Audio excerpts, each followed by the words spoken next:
Muna ang ating company.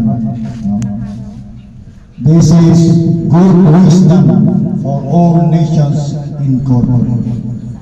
So kung inyo mapapansin, for all nations. It is not only for our country, the Philippines, but likewise with all nations. And good, who is good? Only God is good. No one is good. No one, not even one among us, because you are all sinners.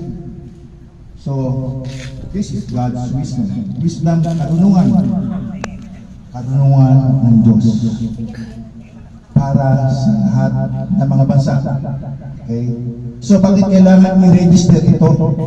Sapagkat meron tayong pamalaan na meron siyang batas upang kilalanin, legal, official ang ating kumpanya. So this is registered.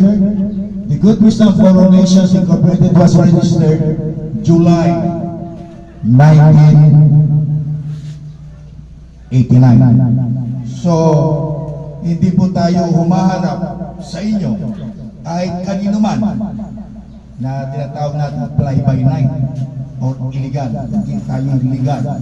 Registered under the Securities Exchange Commission. Our reg number is 165724. So imagine, 1989 pa. No?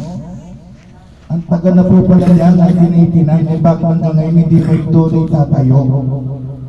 Isipin mo kung mismo nagtatanong na dapat siya yung magagawa ng tanong. Mamaya malalaman nyo. So,